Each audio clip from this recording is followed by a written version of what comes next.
Pernahkah kita merasa kosong, meski segalanya terlihat sempurna? Tersenyum di luar, namun hati merintih tanpa suara. Ada rasa hampa yang tak mampu dijelaskan. Seperti ada sesuatu yang hilang, sesuatu yang jauh dari genggaman jiwa kita. Di tengah hiruk-pikuk dunia, terkadang kita lupa bahwa ada ruang dalam hati yang hanya bisa terisi olehnya. Saat gelap menyelimuti batin dan asa terasa pudar, itulah panggilan halus dari Sang Maha Menggenggam, sebuah seruan untuk kembali mengenalnya lebih dekat, menyelami makna hidup dengan ilmu makrifat. Inilah perjalanan menuju cahaya, tempat kita menemukan keikhlasan, ketenangan dan makna sejati dari setiap hela nafas.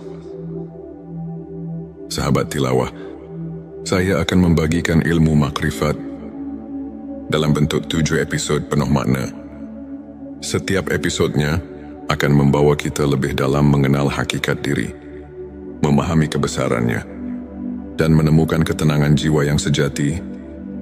Bersiaplah untuk membuka hati dan pikiran, sebab ilmu ini bukan sekadar teori, tetapi sebuah pengalaman hidup yang mengubah cara pandang kita terhadap dunia dan akhirat.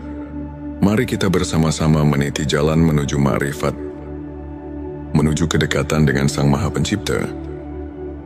Bismillahirrahmanirrahim. Assalamualaikum. Hamdan wa syukron lillah. Allahumma sholli ala Sayyidina Muhammad. Selamat datang di channel T Semesta, tempat menggali ilmu yang mampu mengubah hidup dan menemukan kedamaian batin yang sejati.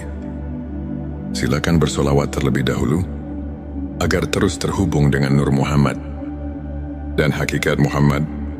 Dan tentu saja, silakan tulis solawat terbaik Anda yang sudah biasa Anda gunakan sehari-hari di kolom komentar, sebagai bentuk kecintaan kita kepada Rasulullah Shallallahu Alaihi Wasallam. Masya Allah, betapa besar nikmat dan berkah yang Allah berikan hanya dengan bersolawat. Di episode 1, ini ada 2 hal yang wajib kita pahami dalam ilmu makrifat, yaitu tentang mudarat dan manfaatnya. Segi mudaratnya ialah ada kalanya membawa orang menjadi sesat atau musyrik, dan ada kalanya membawa orang jadi apatis, mengasingkan diri dari pergaulan masyarakat ramai, dan secara mutlak memandang dunia ini sebagai tempat kotoran dan merusak, padahal dunia ini tempat beramal, bekerja dan berjuang untuk kebahagiaan umat manusia di dunia. Dan di akhirat bisa terjadi hal-hal demikian itu apabila seseorang bertasawuf tanpa berakidah yang konsekuen dan bersyariah, dan tanpa tasawuf yang berasal dari tasawuf Islam yang murni. Dengan akidah yang hasil dari marifat sebenarnya itu, kita pasti mengetahui bahwa Tuhan itu pasti ada dan bisa merasakannya sendiri secara qati. Karena mereka itu pasti mengenalnya sehingga betul-betul mempercayainya. Dengan syariah, kita dapat taat menuruti peraturan-peraturan agama atau peraturan Tuhan. Dan dari ilmu marifat dan ilmu tauhidlah kita bisa merasakan dalam batin kita dan mengenal Tuhan untuk siapa dipersembahkan amal ibadah kita, dan sebagai kontrol jiwa untuk khusyuk kepadanya. Itulah segi mudaratnya. Segi manfaatnya ialah karena tauhid merupakan dasar pokok, kekuatan batin, pembersih jiwa dari kemusyrikan dalam hati, dan penumpuk iman, penyubur amal soleh, semata-mata mencari keridhaan Allah, memperkuat daya juang dengan sifat yang bernilai tinggi, membina tata hidup dan kehidupan, terutama untuk membina mental pembangunan. Atas dasar-dasar tasawuf, maka Islam akan lebih mampu membangun kemajuan dunia. Dan terutama pada pembangunan nasional kita sekarang ini. Maka sesuai dengan tujuan channel T Semesta ini, seperti yang sudah Anda ketahui, dan dapat dilihat dari deskripsi channel ini yang menunjukkan pentingnya ilmu makrifat dan tauhid ini, untuk menjadi referensi acuan keilmuan yang lebih mendalam untuk umat Islam yang masih sama-sama membutuhkannya. Maka untuk itu saya sangat mengharapkan agar channel dan video ini dapat dicerna, diterima dan diteliti. Dan harus hati-hati dalam mengambil kesimpulan, karena channel T Semesta ini sangat mendalam sebagai bahan studi, di mana ilmu tauhid merupakan pusat keyakinan dalam hati. Karena umat Islam tanpa keyakinan itu nol besar. Sahabat tilawaku, sebenarnya jika bahasan ini dilanjutkan, ini pasti banyak sekali yang menyangkut kata-kata asroriyah. Rahasia yang memang sedikitnya menyangkut pada keterangan yang bersifat asroriyah. Seperti yang tercantum di dalam kitab Sirur, asror yang berbunyi, kufran, artinya sesungguhnya menjelaskan tentang rahasia ketuhanan, adalah hukumnya kufur. Juga ada lagi keterangan yang berbunyi, man arafa lahu kala lisanuhu, artinya barang siapa yang telah mengenal Tuhannya, maka lipatkanlah lidahmu. Kitab Darun Nafis. Maka dengan dua keterangan ini, kami merasa takut untuk kelanjutannya. Tapi setelah lama kami pikir, juga dalam hati merasa kasihan untuk generasi selanjutnya. Bagaimana kalau umat Islam untuk masa depan semakin jauh dengan yang sebenarnya? Karena melihat di zaman sekarang, yang bisa kita lihat bersama, sudah jauh dengan aturan yang sebenarnya. Banyak orang yang sudah tidak hormat lagi kepada orang tua, juga sudah kurang adil dengan sesama manusia. Nyawa orang sudah tidak ada harganya lagi.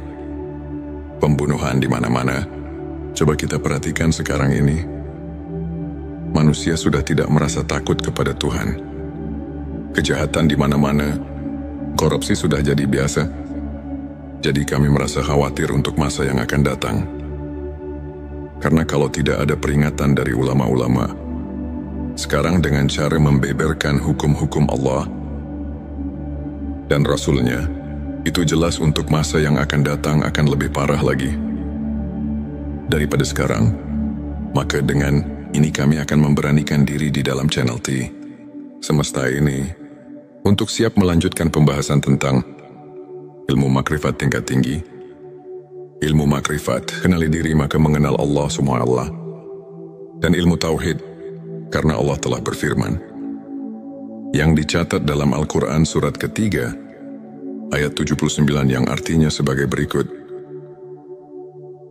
Hendaklah kamu menjadi orang-orang Rabbani, karena kamu selalu mengajarkan Alkitab, dan disebabkan kamu tetap mempelajarinya saudaraku. Maka dengan ini, insya Allah semoga Allah memberikan taufik dan hidayahnya, sehingga bisa lancar untuk kelanjutannya, dalam upaya menumbuh suburkan ilmu dan iman secara ruhul. Islam di akhir abad ke-20 ini, ada kecenderungan masyarakat, semua ilmu untuk mendalami ilmu tasawuf. Hal ini ditandai dengan semakin maraknya untuk mendalami penerbitan buku tasawuf, dan upaya oleh kalangan luas masyarakat. Semua ilmu ini dijabarkan oleh masyarakat dalam kehidupan mereka sehari-hari, sehingga dapat membentuk kehidupan agamis. Tentu kondisi seperti ini hendaknya terus dipelihara dan tumbuh kembangkan dalam rangka meningkatkan keimanan dan ketakwaan terhadap Allah yang Maha Esa. Sahabatku, sahabat tilawah semesta yang dimuliakan Allah, firman Allah dalam surat ke-7 ayat 172, yang artinya sebagai berikut. Dan ingatlah, ketika Tuhanmu mengeluarkan anak Adam dari punggung sulbi, mereka mengambil kesaksian terhadap jiwa mereka.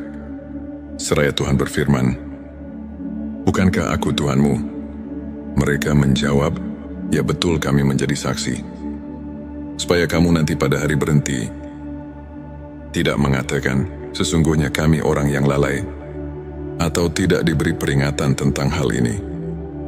Di dalam ayat ini kalau betul-betul dihayati dan ditafakuri secara jernih, Tentu kita merasakan kejutan dengan ayat ini, karena ayat ini menggugah hati kita. Di dalam ayat ini Allah memberitahu pada segenap manusia yang ada di dunia ini, sebagaimana firman Allah barusan, manusia yang ada di dunia ini semuanya sudah dipersaksikan terlebih dahulu kepada Allah sebelum manusia lahir ke bumi ini. Dipersaksikannya waktu di dalam rahim ibunya.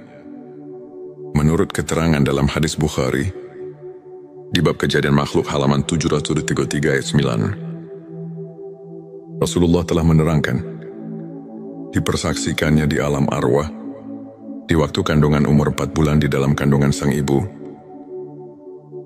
Menurut firman Allah tadi, supaya di hari berhenti jangan lupa lagi pada Allah. Jadi menurut ayat ini, kita semua sebagai manusia jangan leha-leha, atau jangan hidup terlena, karena kita diamat-amati. Maka jangan lupa pada Allah sang pencipta alam semesta.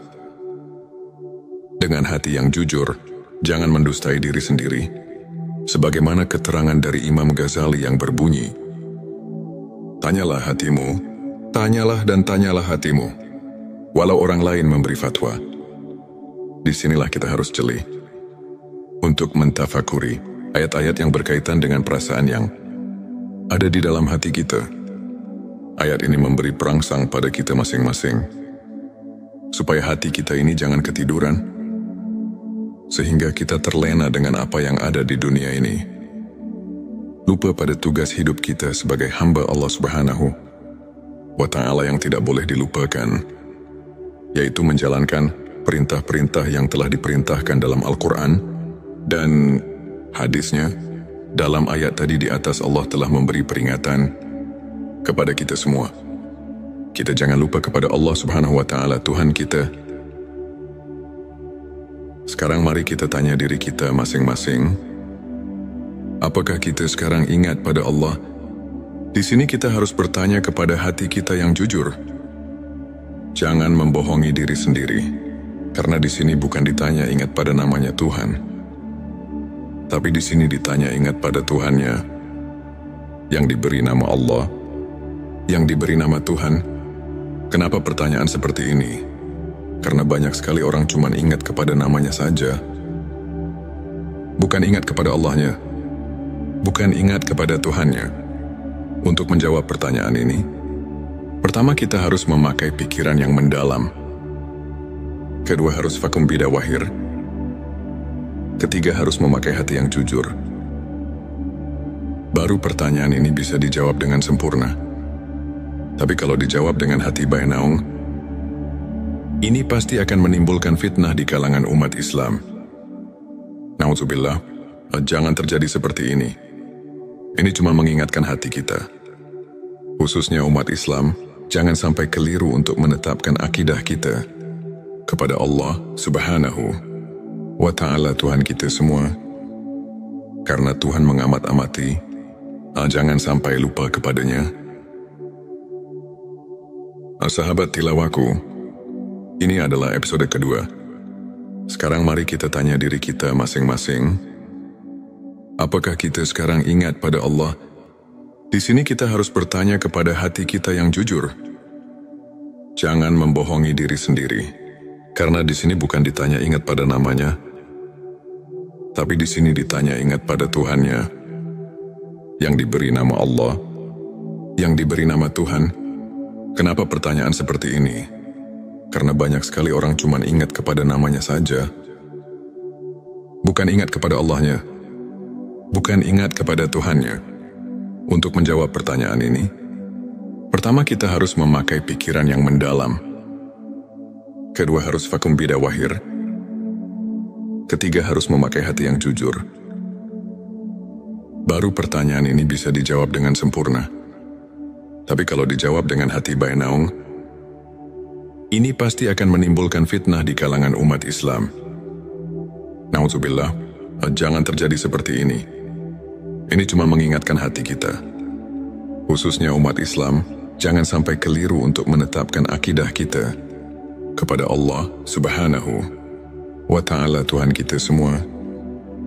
karena Tuhan mengamat-amati, jangan sampai lupa kepadanya. Selanjutnya, silakan bersolawat terlebih dahulu, agar terus terhubung dengan Nur Muhammad. Dan hakikat Muhammad, saudaraku, ini cuma mengingatkan, Tuhan mengamat-amati, jangan sampai lupa kepadanya. Banyak sekali ayat-ayat yang menyuruh kita jangan sampai lupa pada Tuhan. Contohnya di dalam surat ke-33 ayat 41, yang artinya sebagai berikut, hai orang-orang yang beriman, ingatlah kepada Tuhanmu dengan sebanyak-banyaknya.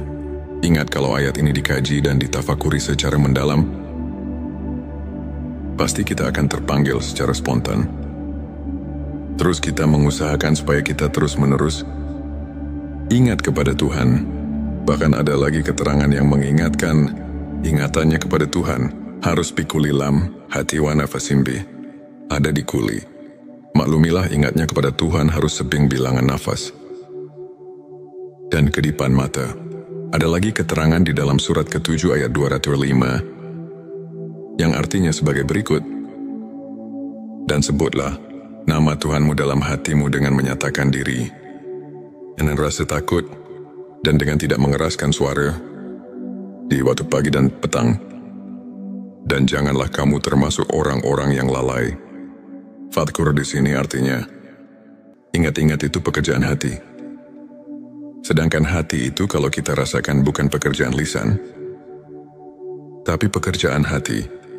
Bisa ingat kalau ada pemberian dari dua panca indera, ialah dari telinga dan mata. Kalau tidak ada pemberian dari dua panca indera itu, tidak akan ada di dalam hati. Cobalah kita rasakan. Bisa ingat pada yang kamu belum ketahui.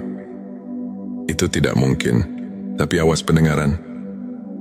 Pendacian penglihatan di sini bukan pendengaran atau penglihatan suaul basiroh, tapi pendengaran atau penglihatan ainal basiroh dan hakul basiroh.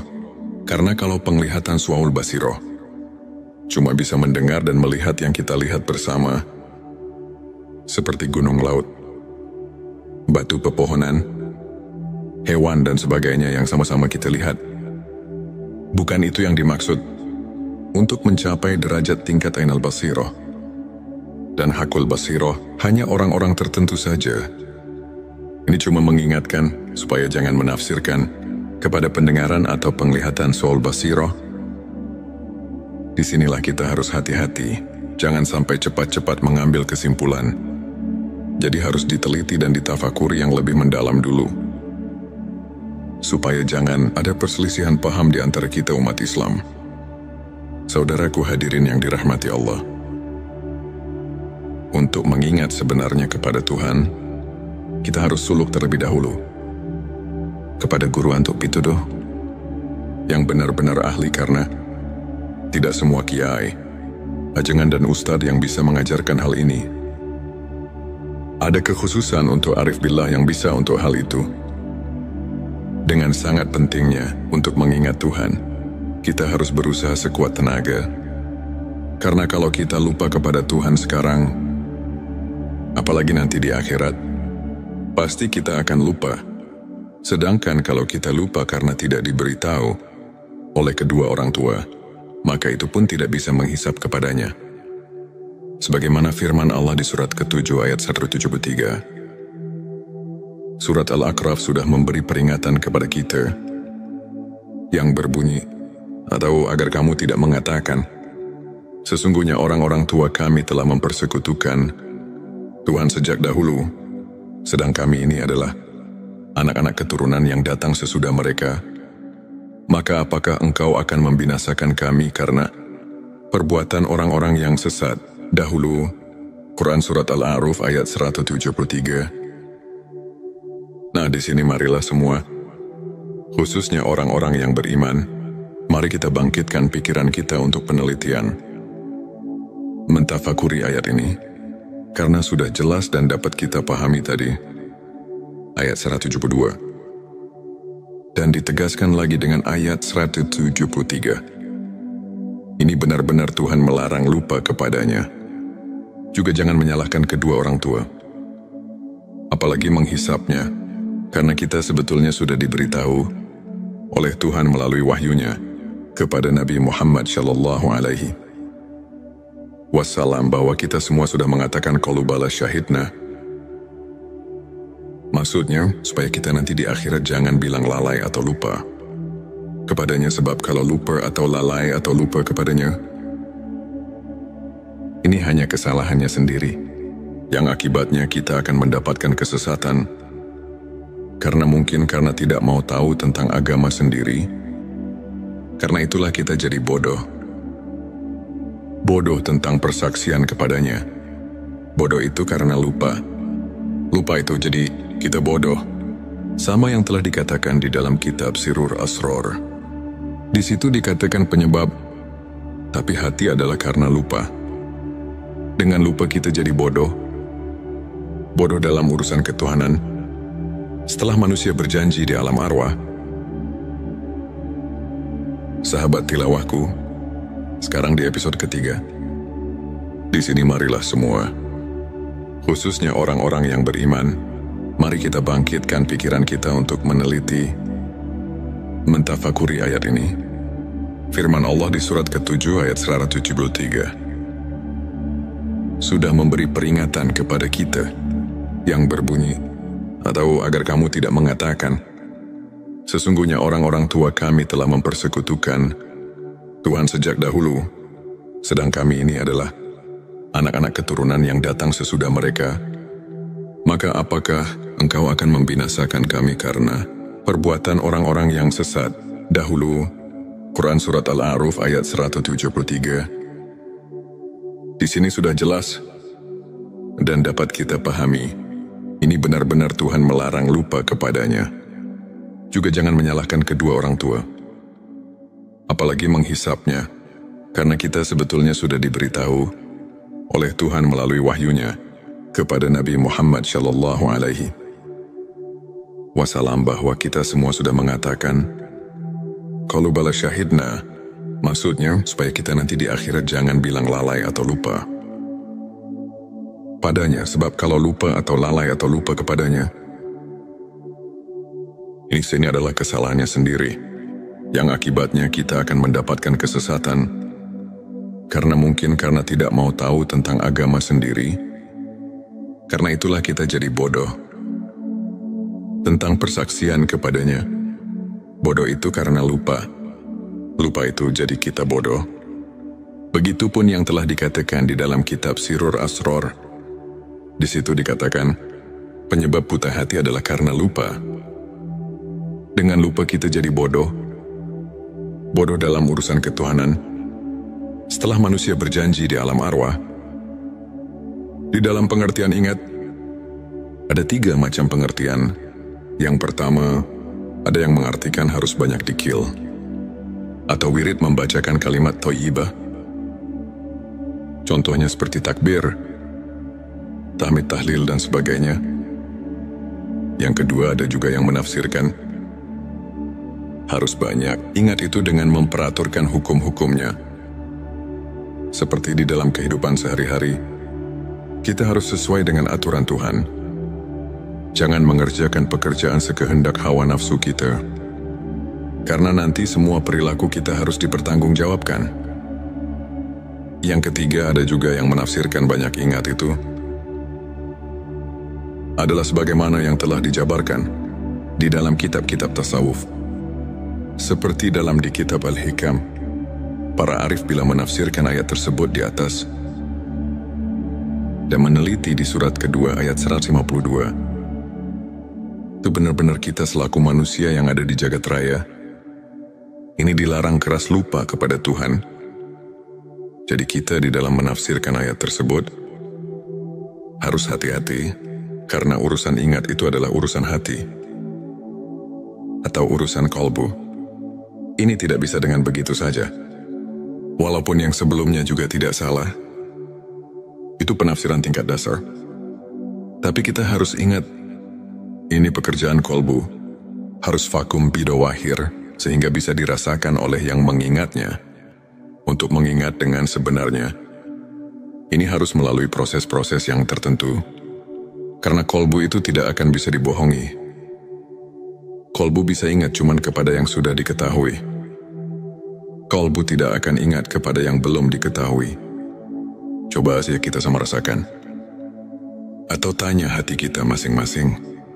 Secara jujur, apakah bisa ingat kepada yang belum kita ketahui? Ini jawaban ada di dalam kolbu kita masing-masing. Untuk lebih jelasnya, ada keterangan di dalam kitab Sirur Asror di halaman 80. Di situ telah dijelaskan, yang artinya, yang dikatakan zikir ruh, itu adalah menyaksikan sifat tajalinya. Di dalam keterangan ini ada kalimat zikir. Di sini makna zikir bukan nyebut atau yang dikatakan wirid. Tapi zikir di sini ialah mengetahui atau menyaksikan.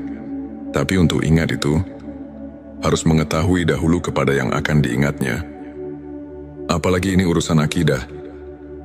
Akidah ketuhanan harus betul-betul positif kepada yang akan diingatnya.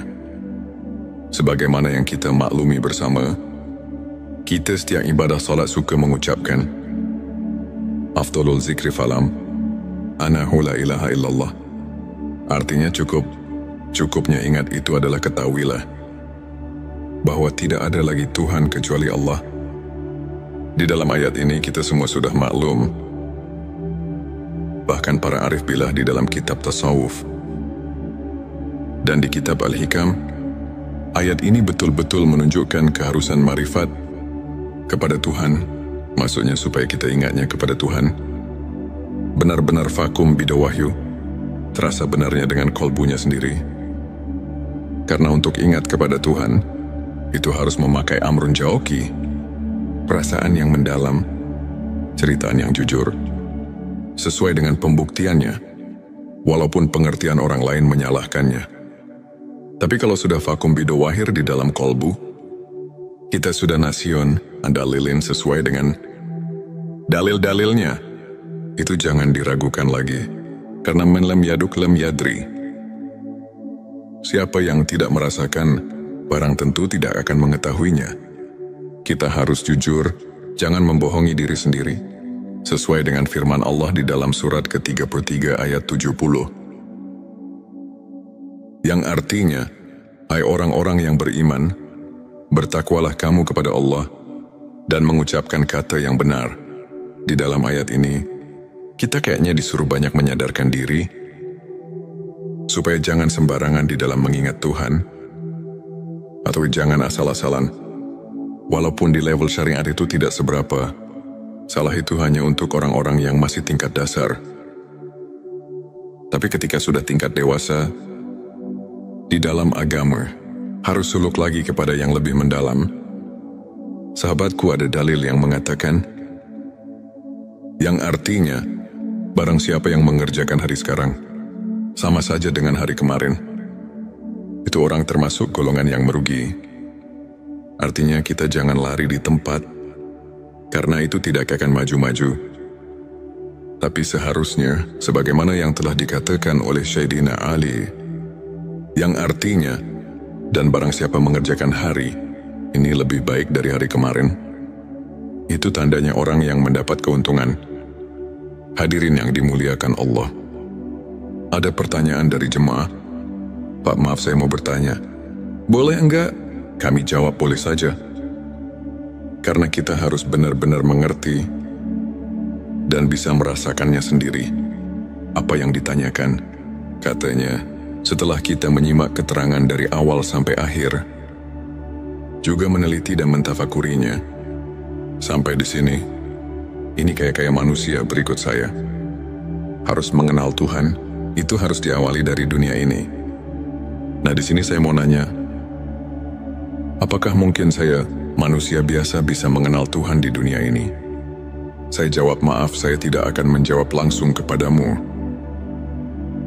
Tapi Allah lah yang akan menjawab pertanyaanmu. Sahabat tilawahku, ini adalah episode keempat. Sebelumnya, ada pertanyaan yang akan dijawab langsung oleh Allah.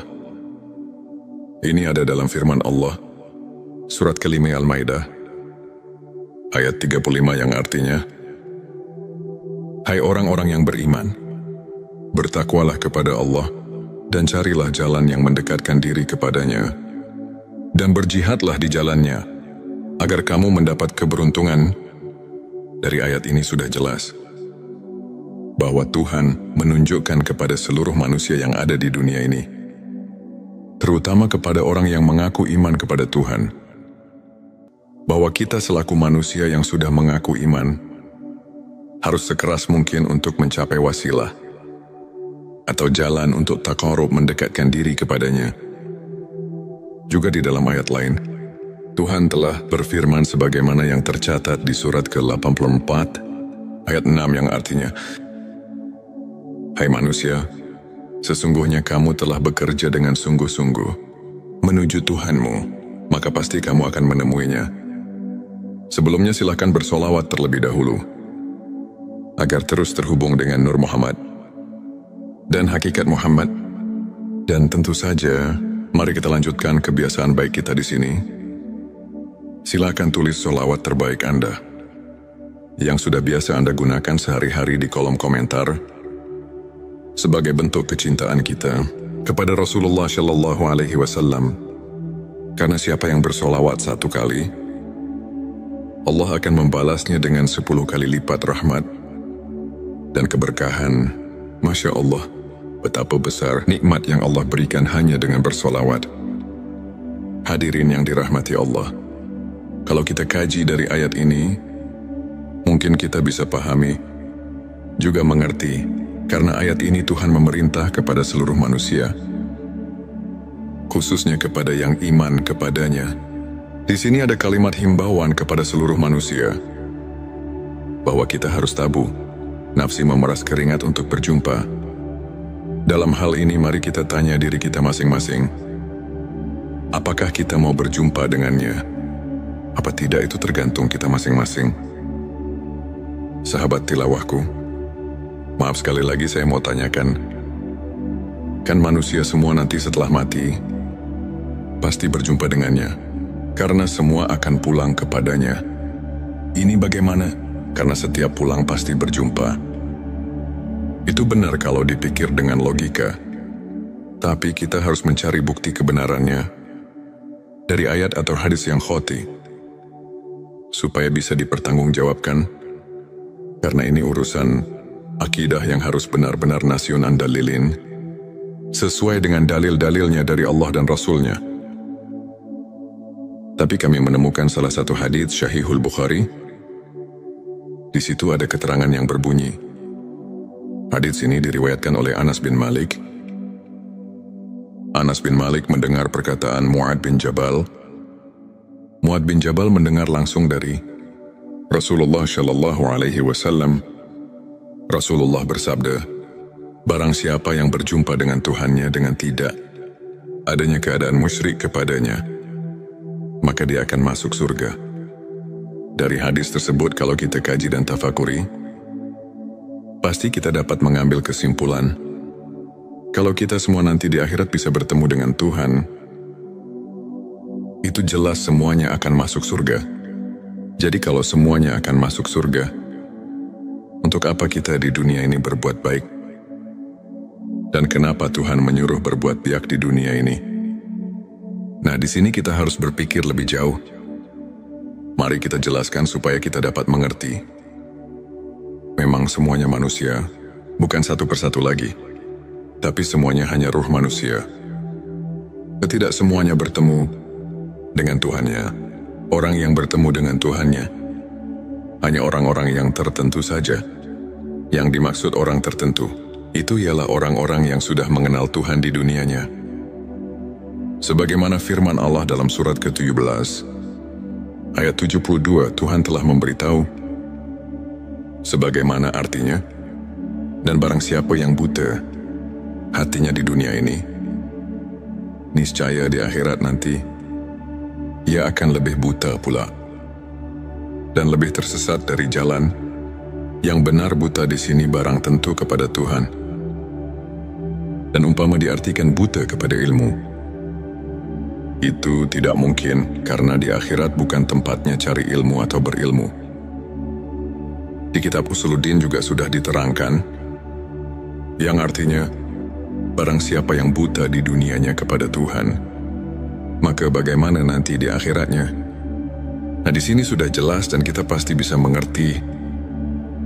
Jadi inilah yang kita harus takuti, atau yang dikatakan haus. Dan saya sekarang kayak mulai mengerti. Bolehkah bertanya lagi, bagaimana caranya untuk kita bisa bertemu dengan Tuhan di dunia ini? Saya jawab memang ada caranya. Tapi yang penting harus ada keinginan dahulu, dari hati yang tulus, karena ini bukan pekerjaan yang mudah. Ini memerlukan tarekat-tarekat tertentu yang harus dijalankan. Kalau keinginannya masih lemah, barang tentu tidak akan berhasil, sebab ini memerlukan tabu nafsu, memeras keringat, suglul kolbi, semangat dorongan hati, dan sidatul hisab, kuat perhitungan. Hadirin yang dimuliakan Allah, jika keinginannya sudah kuat, Tuhan telah memberi peluang kepada kita. Siapa saja yang ingin berjumpa dengannya, itu pasti akan berjumpa. Sebagaimana firman Allah yang tercatat di dalam surat ke-18, ayat 110 yang artinya, barang siapa yang mengharap perjumpaan dengan Tuhannya, maka hendaklah ia mengerjakan amal yang soleh, dan janganlah ia mempersekutukan seorang pun dalam beribadah kepada Tuhannya. Sahabat tilawahku, ini merupakan episode kelima. Jika keinginannya kita sudah kuat, Tuhan telah memberi peluang kepada kita. Siapa saja yang ingin berjumpa dengannya, itu pasti akan berjumpa. Sebagaimana firman Allah yang tercatat di dalam surat ke-18, ayat 110 yang artinya, barang siapa yang mengharap perjumpaan dengan Tuhannya, maka hendaklah ia bekerja amal yang soleh, dan janganlah ia mempersekutukan seorang pun dalam mendengarkan kepada Tuhannya menurut ayat di atas. Untuk berjumpa dengan Tuhan itu bukan mungkin lagi, tapi pasti asal kita bisa berbuat amal soleh. Namun untuk berbuat amal soleh, ini harus ada petunjuk guru yang ahlinya, bukan sembarangan, sebab tidak semua guru ngaji yang bisa mengerjakan hal ini. Bahkan tidak semua kiai ajengan Ustadz mengetahui tentang ini. Contohnya seperti di dalam keterangan kalimat salat saja. Kan syotnya salful kolbi, artinya elingan atau ingatan suci. Jadi di dalam salat harus mempunyai ingatan suci. Artinya harus sudah hilang dari sifat samar dan meraba kepada Tuhannya. Tapi buktinya boleh rasakan sendiri. Sudah biasa, begitukah kita? Apa belum padahal? Tuhan sudah berfirman di dalam hadits qudsi yang tercatat di kitab Al-Hikam, yang artinya, aku adalah Kanjeng Mapian yang terpendam dan tertutup. Aku ingin ditemukan dan dikenalnya. Kuciptakan makhluk agar mereka mengenalku. Setelah mengenal hadits ini makin jelas, bukan mungkin lagi untuk mengenal Tuhan. Tapi pasti, asal mempunyai keinginan yang keras dan kuat perhitungan. Tapi walaupun begitu, ini bukan pekerjaan gampang. Ini harus suluk dahulu kepada ahlinya, atau kepada guru yang benar-benar ahlinya. Sekali lagi, untuk mencari guru urusan marifat kepada Tuhan. Tidak semua kiai ajengan dan ustadz bisa menunjukkan tentang hal ini. Tapi harus betul-betul mencari guru yang mengajarkan tentang hal marifat. Ini ada kekhususan, tidak sembarangan. Sebelumnya silakan bersolawat terlebih dahulu, agar terus terhubung dengan Nur Muhammad dan hakikat Muhammad. Masya Allah, betapa besar nikmat yang Allah berikan hanya dengan bersolawat. Sahabat tilawahku yang dirahmati Allah, kita lanjutkan kembali. Jadi kita harus hati-hati, supaya jangan salah pilih dalam memilih guru yang dikatakan tadi. Sebab ahli tarekat pun tidak semua bisa sampai marifat kepada Tuhannya atau mengenal Tuhannya. Juga tidak cukup hanya dengan membaca buku tentang marifat. Karena bacaan yang ada di dalam buku cuma isyarat dan itibar saja. sebagaimana ada keterangan di dalam kitab Hikam yang berbunyi, apa saja yang keluar dari bibirmu, itu adalah cuma isyarat dan iktibar. Jadi walaupun terus-menerus membaca buku tentang marifat, sampai 1000 kitab, itu tidak akan sampai kepada marifat, sebagaimana keterangan yang ada di dalam kitab Sirur Asrul, yang berbunyi, manusia yang tidak sampai tingkat ilmu ini, mengenal Allah, maka dia tidak dikatakan alim. Secara hakikat, walaupun dia telah menguasai 1000 kitab, karena dia tidak mencapai derajat rohaniah. Sirur Asrul, dari keterangan ini sudah memberi penjelasan pada kita semua, bahwa tentang marifatullah itu benar-benar ada kekhususan, juga ada ajaran tertentu. Ada yang bertanya lagi, untuk apa belajar ilmu marifat? Dan apa wasilahnya? Saya jawab tentu saja ada wasilahnya. Tadi di atas atau di video sebelum ini, jika kita semua lupa kepada Tuhan di dunia, apalagi nanti di akhirat, setelah kita mati, baru datang ke kubur, menurut keterangan dan banyak yang menerangkan, 7 langkah pulang yang mengantarkan jenazah, maka datang malaikat mungkar nakir untuk meriksa kita. Atau mentakoni kita, apa yang pertama ditanyakan? Kan marobuka, yang artinya mana Tuhanmu? Di sini kalau roh kita tidak punya rasa tahu, itu tidak mungkin bisa jawab. Kalau tidak bisa jawab, di dalam keterangan sudah dipastikan mendapat siksa kubur. Itu yang tidak diinginkan oleh semua manusia. Sahabat tilawahku, sekarang coba kita tafakuri. Yang datang itu malaikat. Sedangkan malaikat, itu semua juga sudah pada tahu bahwa malaikat itu diciptakan dari cahaya atau sejenis cahaya. Barang tentu bahasanya juga bahasa cahaya. Kalau kita tidak mengerti hal itu, tentu roh kita tidak akan bisa apa-apa. Sedangkan ini tidak bisa dihafalkan. Ini harus dengan ilmu atau mengetahuinya. Maka dengan ini, mari kita bersama-sama untuk suluk hal ini. Carilah guru suluk yang benar-benar ahlinya. Juga harus hati-hati. Jangan salah pilih. Kalau salah pilih, pasti kita celaka dunia dan akhirat. Oleh karena itu dalam mendengarkan dan memahaminya, diperlukan ketelitian, pemikiran yang jernih dan tajam, daya serap yang kuat, dan wawasan yang luas, serta yang penting disertai dengan hati yang ikhlas. Dan lillahi ta'ala, dan kukuhnya iman, serta menjadi terapi kejiwaan orang yang memerlukan taqarrub kepada Tuhan Yang Maha Esa. Karena jika kita dikatakan gegabah di dalam memahaminya, itu tidak akan berhasil untuk memberi kegampangan. Di dalam channel T Semesta ini akan diterangkan tentang kejadian asal kita supaya kita sedikitnya bisa memahaminya. Tapi ini cuma untuk memberi kemudahan daya pikir saja, bukan. Setelah mendengarkan video ini kita bisa marifati. Dalam video ini cuma isyarat dan iktibar untuk memberi keleluasan daya pikir kita supaya kita mempunyai daya pikir amrun jauki, perasaan yang mendalam.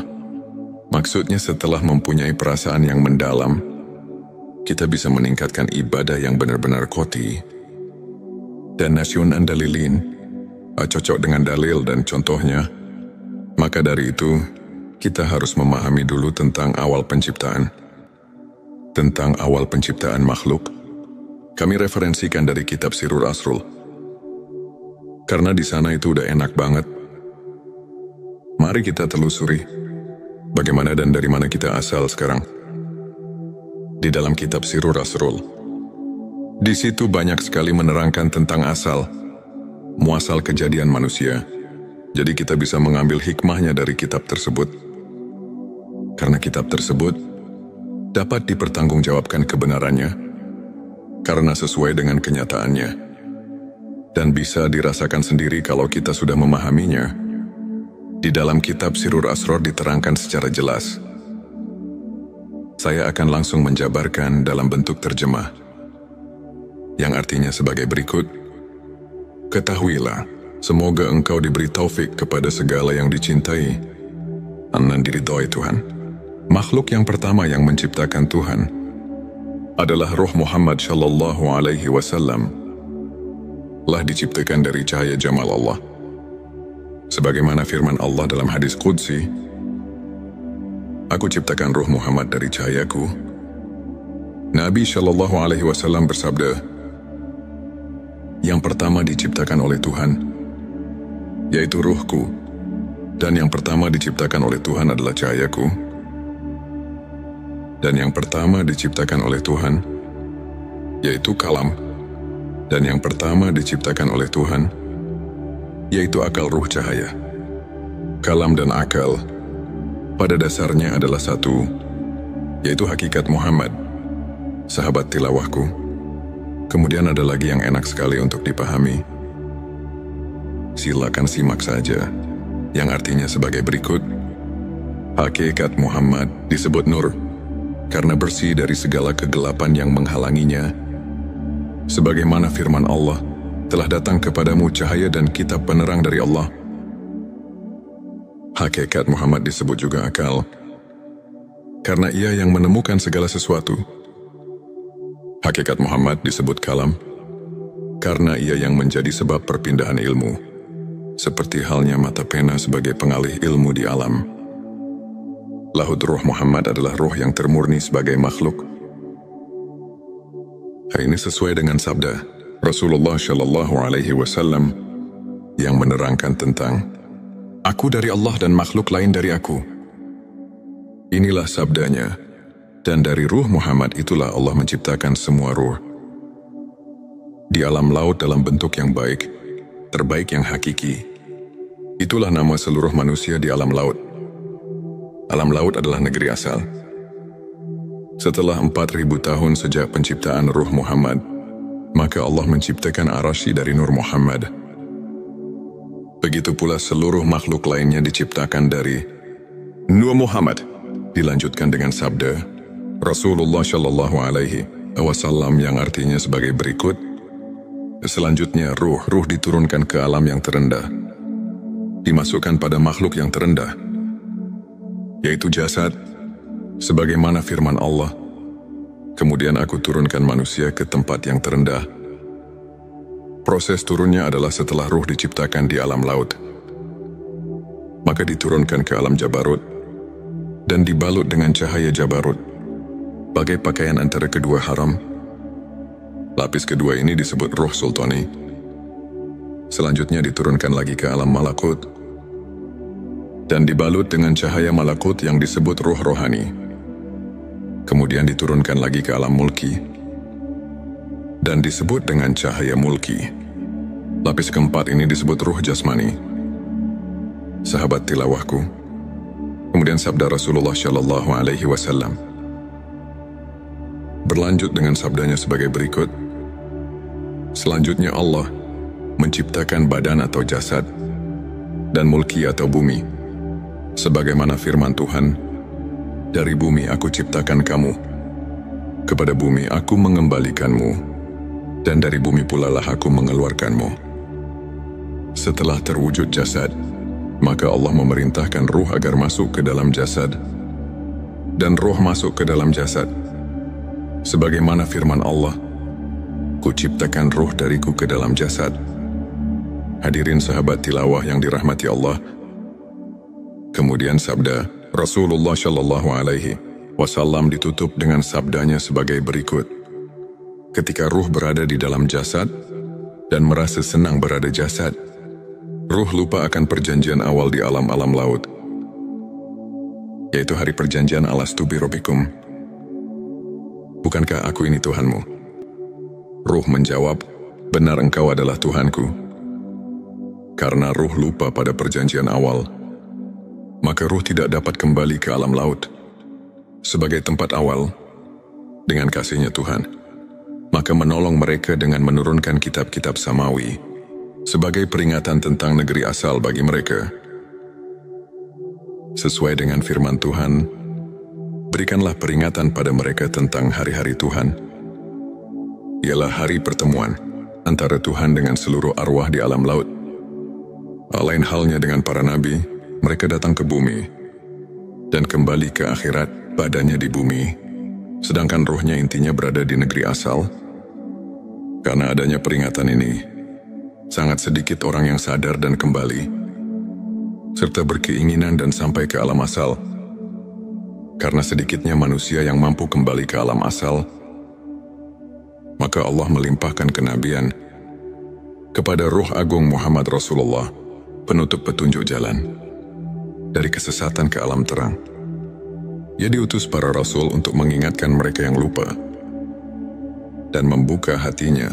Nabi mengajak mereka agar kembali dan sampai serta bertemu dengan jamal Allah yang azali sesuai dengan firman Allah mengatakan, "Ini adalah jalanku, aku mengajak ke jalan Allah dengan pandangan yang jelas. Aku dan para pengikutku," Nabi bersabda, "para sahabatku seperti bintang-bintang, mengikuti yang manapun kamu akan mendapat petunjuk." Di dalam ayat ini, seolah-olah memberi khobar kepada kita semua, bahwa Rasulullah dalam makna ayat yang baru dikobarkan, itu semuanya menjurus kepada bahwa manusia seharusnya kita harus bisa kembali ke alam asal. Maksudnya supaya harus berusaha sekuat mungkin. Tapi jangan lepas dari ajaran Rasulullah yang diajarkan kepada kekasihnya, ialah Ahlus Sufi yang mendapat pelajaran langsung dari Rasulullah. Sahabat tilawahku, di episode ke-6 ini, kami akan mengingatkan kalau kita sekarang rupanya sudah agak jarang sekali untuk memperhatikan hal yang barusan saya katakan, karena yang diinginkan hanya dengan bayangan surga saja. Padahal inilah yang lebih penting untuk seluruh manusia. Karena kalau kita nanti setelah mati, roh kita tidak bisa pulang ke alam asalnya, itu pasti akan tersesat. Yang tersesat itulah yang dinamakan masuk neraka. Maka dengan ini kita mari sama-sama mentafakuri ayat tersebut, supaya kita semua bisa mawas diri. Apakah kita sudah mentafakuri hal tersebut? Apa belum jika memang belum terpikir tentang hal tersebut? Sekarang mari kita sama-sama berusaha di waktu kita masih hidup ini. Karena sekarang masih ada waktu untuk memperbaiki diri kita masing-masing. Sebab kalau di nanti-nanti, kita tidak mengetahui kapan kita dicabut ruh kita, nyawa kita oleh Allah Subhanahu wa Ta'ala. Hampir semua manusia di bumi ini tidak mengetahui kapan kita mati.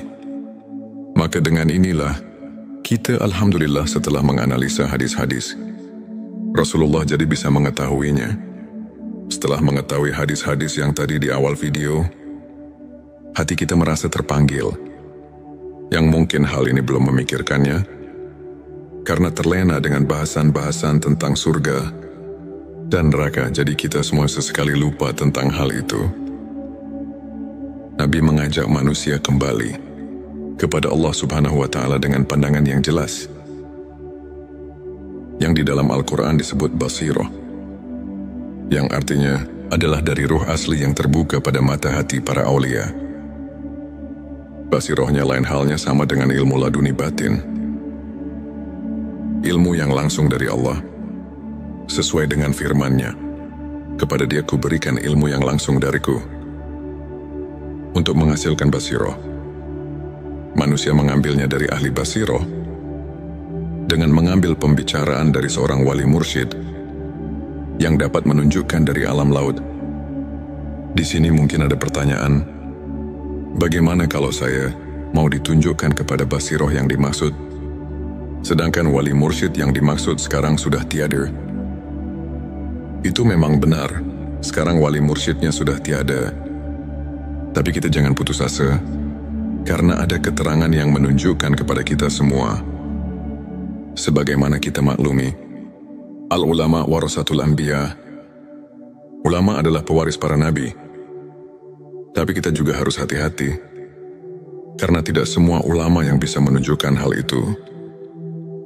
Namun yang jelas pasti, ada seseorang yang masih bisa menunjukkan hal itu.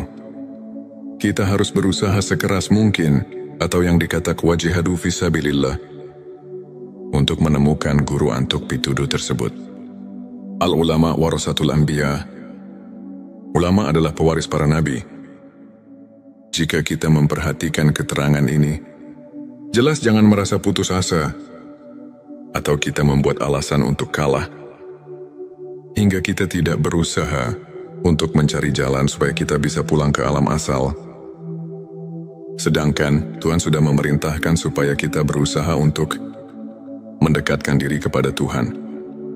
Sebagaimana firman-Nya di dalam surat kelima, surat Al-Maidah ayat 35, yang artinya sebagai berikut, "Hai orang-orang yang beriman, bertakwalah kepada Allah, dan carilah jalan yang mendekatkan diri kepadanya, dan berjihadlah pada jalannya, supaya kamu mendapat keberuntungan." Dari ayat tersebut sudah jelas bahwa Tuhan sudah memerintahkan kepada seluruh manusia di dunia ini supaya berusaha sekeras mungkin. Tapi di dalam berusahanya harus hati-hati. Di dalam ayat ini disuruh supaya berusahanya itu di jalan Tuhan. Jadi kalau ayat ini dikaji lagi, ini mengandung dua unsur. Yang pertama, kita harus berusaha di jalan Tuhan. Ini barang tentu harus mencari guru yang menunjukkannya. Artinya harus mencari guru yang benar-benar ahli. Karena tidak semua ustadz yang bisa menunjukkan kepada hal tersebut. Ada kekhususan, ialah orang-orang yang sudah betul-betul arif, bilah yang sebenarnya. Karena kalau membaca kitab atau membaca buku saja, ini tidak mungkin bisa berhasil. Karena bacaan cuma sebagai isyarat dan itibar saja. Hanya untuk memperluas daya pikir dan memberi wawasan yang luas. Jadi kalau untuk menelusuri tentang asal kita, ini harus hati-hati. Tidak cukup hanya baca kitab atau baca buku saja. Harus ada petunjuk yang pasti. Sahabat tilawahku, ini adalah episode terakhir, episode ke-7, untuk memperluas daya pikir dan memberi wawasan yang luas untuk menelusuri tentang asal kita. Ini harus hati-hati, tidak cukup hanya baca kitab atau baca buku saja, tapi harus ada petunjuknya yang pasti. Mari kita tafakuri dan rasakan kita bersama. Sebagaimana dalil telah tertulis dalam kitab Sirur, Asror yang berbunyi, "Aku dari Allah dan makhluk lain dari kami." Yang dimaksud makhluk lain di sini, mari kita perhatikan penjelasannya.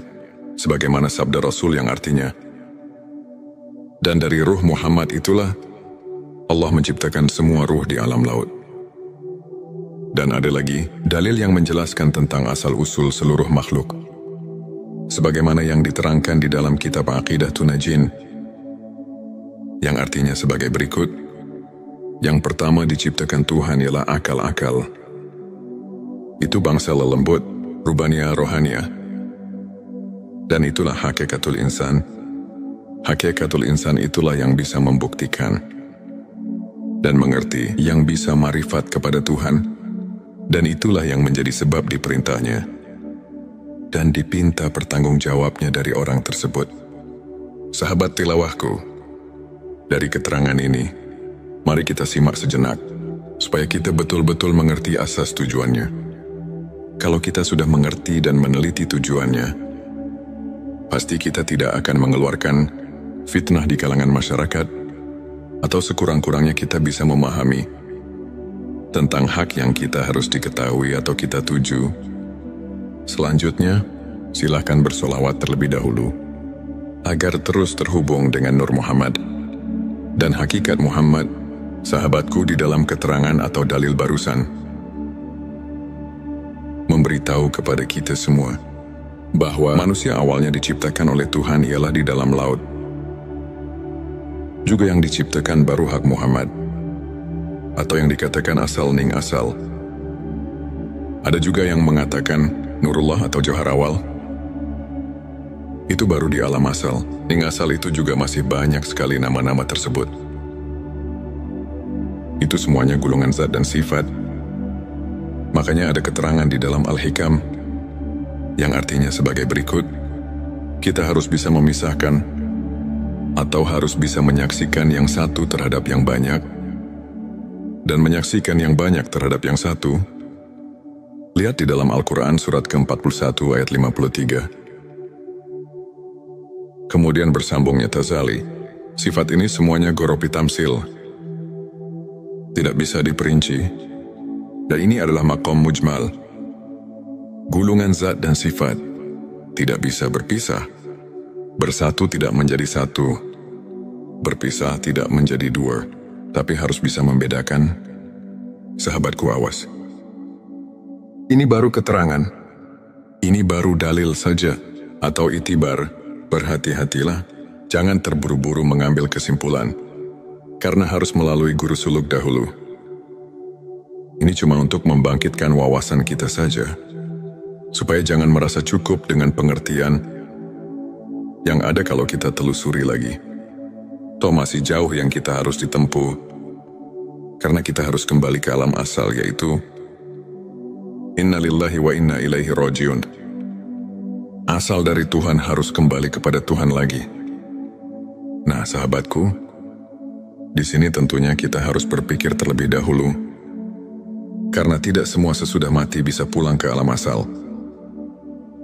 Untuk bisa kembali ke alam asal, ada proses tertentu, karena kita harus tahu dahulu. Pertama, bagaimana proses kejadiannya. Kedua, harus melalui pengabdian yang benar sesuai dengan contohnya, yang dikatakan nasyun andal lilin. Ketiga, harus melalui guru yang benar. Keempat, harus melalui tawajuh kepada guru suluk.